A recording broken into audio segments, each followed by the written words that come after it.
Interrupting our regular programming in order to bring you breaking news about the humanitarian flotilla that was bound for Gaza. It has reportedly been the scene of deadly clashes with Israeli soldiers. A Turkish aid agency being quoted by Turkish media is saying that 2 people have been killed and more than 30 injured. Al Jazeera can now confirm there has been gunfire on board one vessel. That vessel, the Mavi Marmari. The convoy is carrying thousands of tons of aid and it's attempting to break the Israeli blockade of Gaza. About 700 activists are on board the boats, including a Nobel laureate and a Holocaust survivor. These are the pictures that we've been seeing, we've been receiving here at Al Jazeera from a live feed from Turkish TV. In the last hour or so, it is a confused picture of what's going on. Just to go over what we know so far, we're joined on the line by Nicole Johnston, our correspondent in Gaza City. It does sound quite confused, but what exactly is known, Nicole? As you said, Veronica, what we do know so far, and it seems to have been confirmed by a number of reports, is that 2 people have been killed on the lead vessel, that is the Mavi Marmara. Most of the activists are on that ship. Apparently in the last sort of 30 minutes, 1 hour, the Israelis opened fire on the ship. A couple of people have been killed and apparently more than 30 people have also been injured. Was there any warning from the Israeli military? Overnight, from what we hear from our correspondent who is on the ship, is that the Israelis actually contacted the ship's captain, and that was at around 20 GMT. He asked him to identify himself and say where the ship was headed. After that, a couple of Israeli naval vessels actually flanked the flotilla from a distance, and an aircraft had been flying overhead. So it had certainly been building up the momentum towards a confrontation. Exactly how much notice they had about what appears to have been an attack, we don't know at this stage. Nicole, the reports that are coming in, which we haven't confirmed because we're so early on in this story, as we've been saying, is that the Israeli military used gunfire. There are some reports that said that they had stun grenades. These ships, though, were they armed? How prepared were they for this kind of confrontation?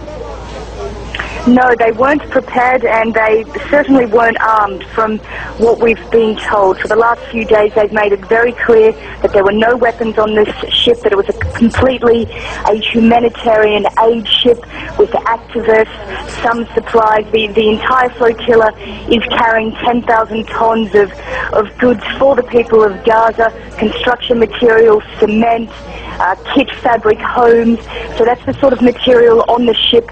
Apparently people had been told to put on life jackets and prepare themselves when it appeared that the Israelis were on the horizon. All right. Nicole, can I ask you to stand by just for a moment? We've also got our correspondent Ayman Mohyeddin on the line in Jerusalem. Ayman, I believe that these kind of attempts to break the Israeli siege on Gaza have happened in the past. Have there been any attempt like this by the Israeli military to board armed and any incidents of deaths in such assaults? Well, there have over the past 3 years that the siege has been roughly in place, so attempts by international activists and others to carry out such missions, if you will, to attempt to break the siege. And it has happened both by land and previously by sea. By far, those who have attempted to come by sea have been much smaller in size. This is the largest both in quantity and in number of participants. The previous attempts to enter Gaza by sea have been organized by activists and have varied. There have been results, to many people's surprise, the first time that the attempt to enter Gaza was successful. This was several attempts ago, and there have been times where vessels have been diverted by the Israeli Navy once into Lebanon and other times. So there has been a record, if you will, of previous attempts to try to enter Gaza's territorial waters, and then ultimately the port of Gaza has been intercepted by the Israeli Navy. But there have been also times where these ships were allowed to enter. Now, certainly this has been the most significant of developments, both in terms of the size of the Gaza Freedom Flotilla, more than nearly 6 vessels that at least participate in this, at least as we understand. So, and the involvement of Israeli troops in the run-up to this particular raid, if you will, had been circulating for some time. So the Israeli military made very clear in advance that it would prevent the ship from entering Gaza's territorial waters. The scope and size of the military operation involved still to be seen, and we'll learn more about that in the coming hours. But for the time being, certainly this has been the largest attempt by international activists to enter Gaza's water, and so far it appears the Israeli military operation to prevent that convoy or that flotilla from entering Gaza's territorial waters. Ayman, as you speak, we're showing pictures of a person who's been injured, who's lying down, who looks in really very serious shape. How much of a shock is it going to be to people, Israelis and Palestinians alike, to see that it appears the Israeli military has boarded this and killed unarmed civilians?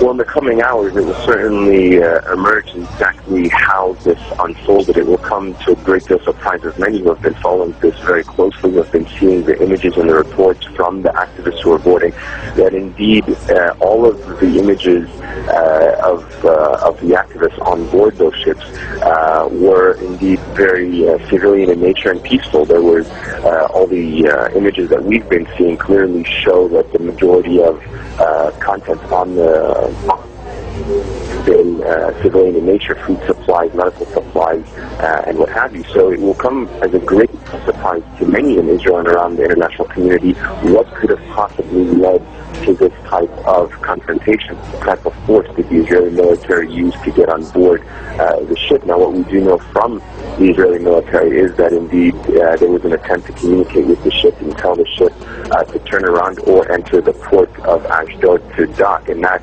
clearly did not happen as we understand it. The events that happened afterwards still clearly revealing that there was some kind of confrontation. To what degree live ammunition may have been used or what type of force may have been used will certainly emerge in the coming hours as we get more information both from the military and eyewitnesses from the ship.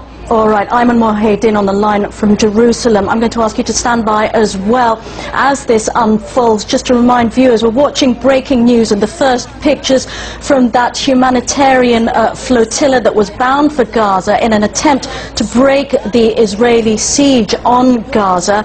It has apparently been attacked.